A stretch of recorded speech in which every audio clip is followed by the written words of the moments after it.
Entonces, esto que justamente quería hablar de este tema, porque un diagnóstico de tosis palpebral es relativamente fácil, es solamente saber que el párpado está más descendido de su posición normal. A veces son tosis muy severas que son mucho más fáciles de diagnosticar, otras no tan severas pueden ser un poquito más difíciles y también pueden ser asimétricas, a veces más en un lado que en el otro. Sin embargo, esto sería realmente así de fácil si todos los casos tuvieran factores determinantes similares. Sin embargo, la tosis es solamente un signo que puede obedecer a muy distintas causas y por eso hay que tener presente que se pueden comportar de manera diferente y pueden tener un pronóstico diferente de acuerdo a su causa y van a tener también, por lo tanto, un manejo distinto. Entonces, ¿qué es lo correcto? ¿Qué es lo que debemos hacer? Primero, en cierta forma la doctora me ayudó un poquito con esto también, una muy buena evaluación preoperatoria. Durante el interrogatorio tenemos que empezar a investigar muy bien el tiempo de evolución de la tosis palpebral, qué síntomas asociados tiene el paciente, si hay astenopia, si hay diplopia, si hay algún otro síntoma neurológico asociado, si se presentan otras anomalías también que el paciente pueda manifestar. Incluso durante el interrogatorio podemos observar el paciente y mirar si utiliza ciertas posiciones compensadoras de la cabeza o de la ceja, o si de pronto tiene alteraciones en la mímica facial que también nos puedan orientar hacia otras cosas. Investigar muy bien también los antecedentes personales, enfermedad tiroidea, alteraciones neurológicas, consumo de medicamentos, aparte de todas las otras patologías que pueden estar sucediendo. Y después empezar a hacer un muy buen examen oftalmológico. El examen oftalmológico debe ser completo, iniciar lógicamente siempre por la agudeza visual y aquí es muy importante también tratar de determinar el ojo dominante, mirar las pupilas, mirar el balance muscular. Sabemos que hay algunas alteraciones neurológicas que nos van a alterar estas dos. Fenómeno de Bell, cómo está en el paciente, un muy buen examen de la lámpara de hendidura del segmento anterior, del segmento posterior y siempre evaluar también la función lagrimal con el test de Schirmer y con el break-up time.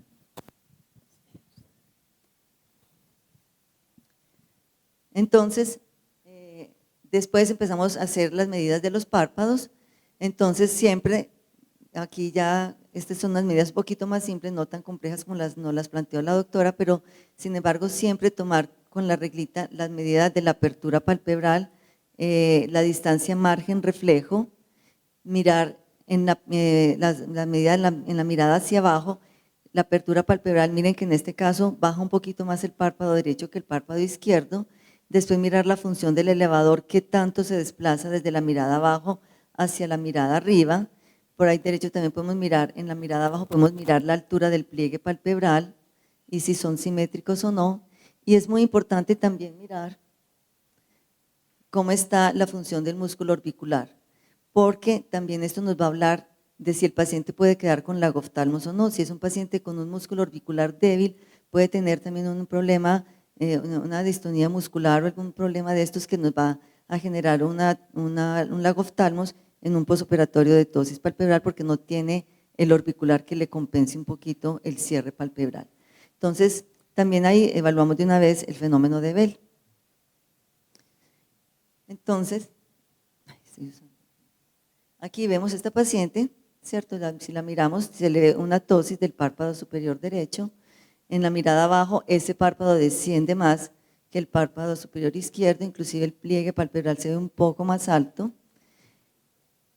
Una de las ayudas es el test de fenilefrina, le ponemos la gotica de fenilefrina y miren, después de la gotica el ojito se ve más blanco, lo que indica que está con la fenilefrina, ese párpado superior subió más, pero miren que el párpado superior izquierdo descendió más de lo que estaba antes. O sea que es una tosis bilateral asimétrica que yo lo tengo que tener determinado antes para saber qué le voy a ofrecer al paciente. Y miren que incluso en la mirada abajo se ve ese párpado que desciende ya mucho menos que antes de la gota. Evaluar también si de pronto lo que tiene el paciente es una pseudotosis. Recordemos las causas de pseudotosis, el blefaroespasmo. El paciente consulta porque tiene los párpados caídos, los párpados cerrados y es muchas veces un blefaroespasmo. Si hay una hipotropia, al descender el ojo también desciende el párpado, o si, como en el caso que sigue, tienes una retracción del párpado superior derecho y la paciente está consultando por una ptosis del párpado superior izquierdo, o si hay un enoftalmos por atrofia grasa, generalmente por la edad se va atrofiando la grasa, entonces al hundirse un poquito más los ojos, también los párpados se ven un poquito más descendidos.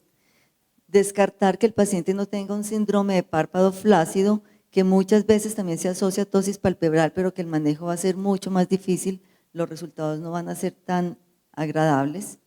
O si lo que tiene el paciente es una dermatochalasis marcada, que le está descendiendo el pliegue de la piel del párpado sobre las pestañas con una disminución de la distancia margen reflejo.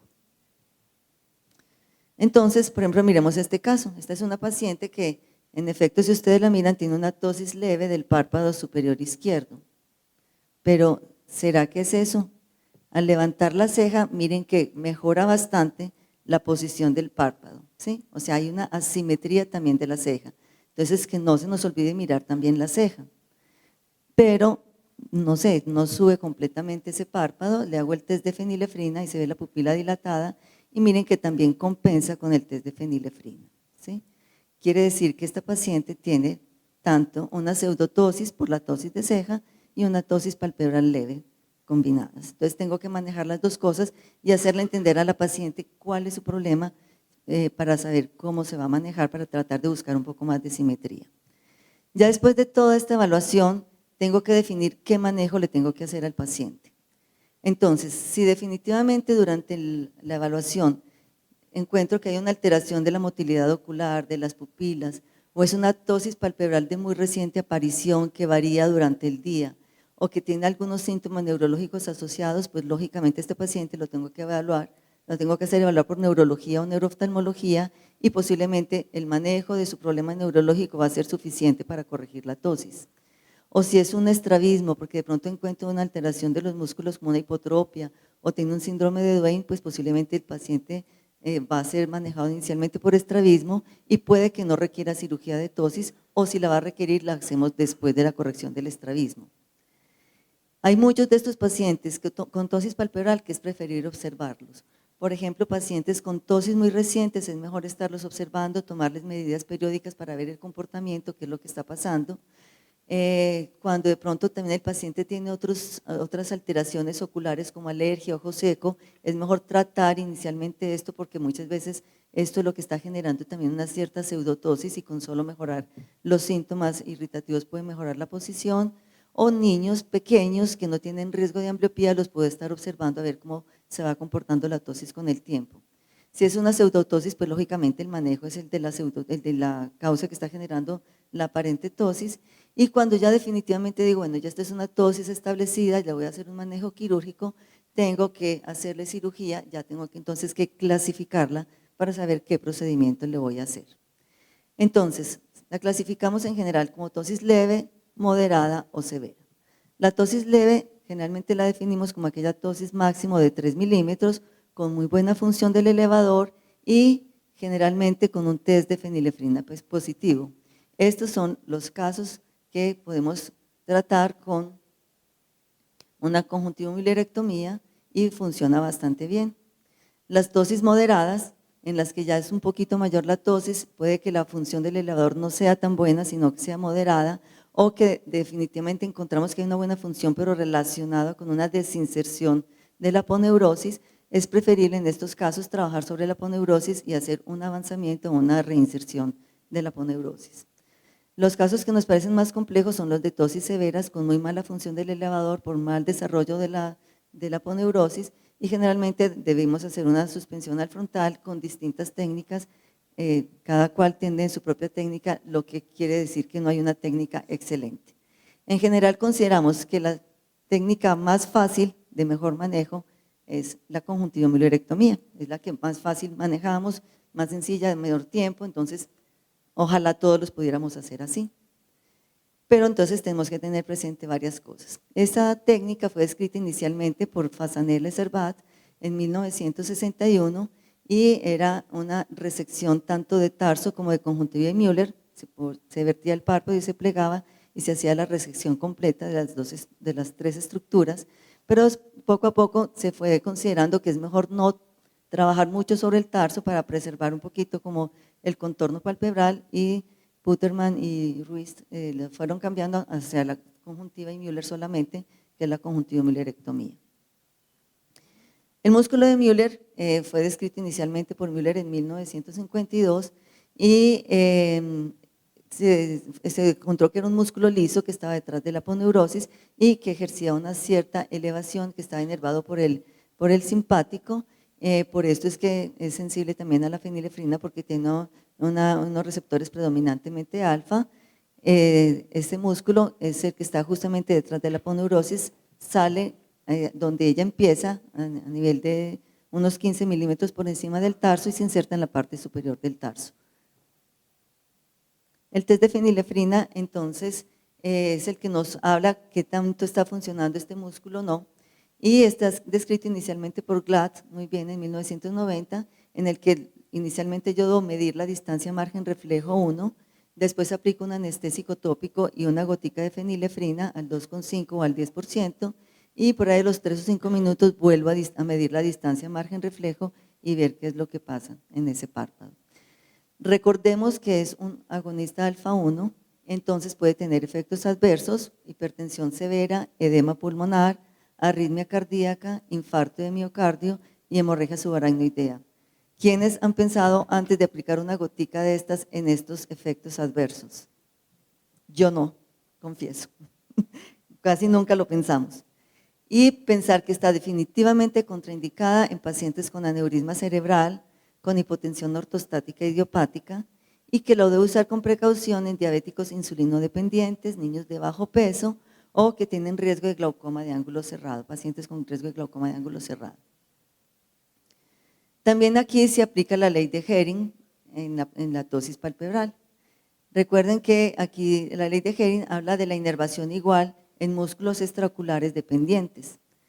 Recordemos que el músculo elevador del párpado superior filogenéticamente viene con el recto superior hasta el final de la embriogénesis, donde se separan, y está también entonces inervado por el motor ocular común, justamente por el núcleo caudal central, que es este núcleo que vemos aquí en toda la mitad, que manda unas fibras neuronales bilaterales hacia cada músculo elevador del párpado, y ve que son independientes de las otras fibras del motor ocular común que va hacia los músculos extraoculares. Entonces también aquí se aplica lo de la ley de Hering cuando un párpado está descendido y el paciente trata de compensar la posición de ese descenso del párpado, el otro también se contrae.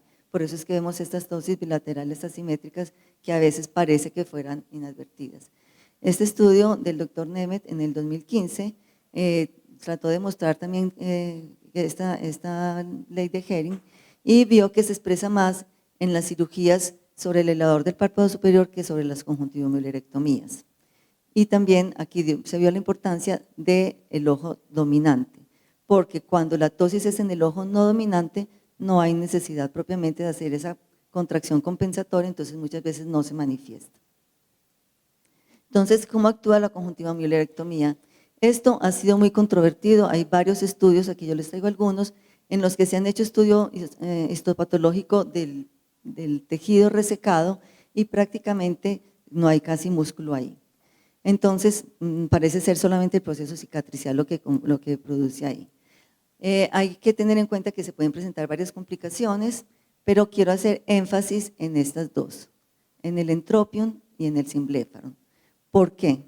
Por este caso que les quiero presentar, que es una paciente de 49 años, docente, que consultó por lagoftalmos, dolor, úlceras corneales, y relata como antecedentes que le habían hecho un LASIK hacía muchos años y una corrección de una ptosis palpebral superior derecha en el 2016, que había quedado como insatisfecha y fue reintervenida a los 6 meses con la misma técnica, que era una Fasanella cervata. Sin antecedentes importantes, hay un antecedente importante ahí que es la neuralgia del trigémino. Esta es la paciente, esta es una foto que ella me aporta porque no tenemos unas fotos preoperatorias, esa es la ptosis que ella tenía antes de la cirugía, pero cuando me llegó esos son los dos antecedentes que les digo importantes, el LASIK y la neuralgia del trigémino, y llegó en estas condiciones con un entropium de párpado superior y un roce de pestañas sobre la córnea. Miren aquí la retracción del párpado superior por un simbléfano superior importante, que aquí vemos en la cirugía que está totalmente pegado el párpado a la conjuntiva vulvar. Aquí se le hizo una liberación, le puse un injerto de membrana amniótica, una rotación marginal, un conformador, lo dejé con un punto de Frost durante un mes. La paciente, después de retirar el punto de Frost, volvió muy sintomática, con mucho dolor, y decidí hacer un manejo en conjunto con especialista de córnea. Él la evaluó, hizo un diagnóstico de queratopatía neurotrófica severa, aumentó el tratamiento lubricante, le puso tapón lagrimal, decidió remitirla también a neurooftalmología para manejo de la parte neurotrófica. Ellos hacen diagnóstico de migraña complicada, neuralgia del trigémino, y le hacen un bloqueo pericraneal. Se remitió también a lente de contacto escleral, la paciente está esperando en este momento eso. En este momento se ve con una ligera retracción otra vez del párpado superior, ya sin roce de pestañas, pero continúa siendo muy sintomática, con mucho dolor y con mucha queratitis superficial. Entonces, ¿a qué voy con esta charla? Lo importante es una muy buena evaluación preoperatoria del paciente antes de decidir qué procedimiento vamos a hacer. Tener en cuenta que la conjuntiva miliarectomía es una técnica accesible, reproducible, es relativamente fácil, pero se debe hacer en pacientes con muy buena función del elevador, con un test de fenilefrina positivo, y también tener presente que también se pueden presentar con complicaciones a veces muy severas, que tengo que tener un muy buen manejo de la técnica quirúrgica y respetar mucho los tejidos, sobre todo respetar mucho la conjuntiva para evitar de pronto complicaciones severas como estas. Muchas gracias.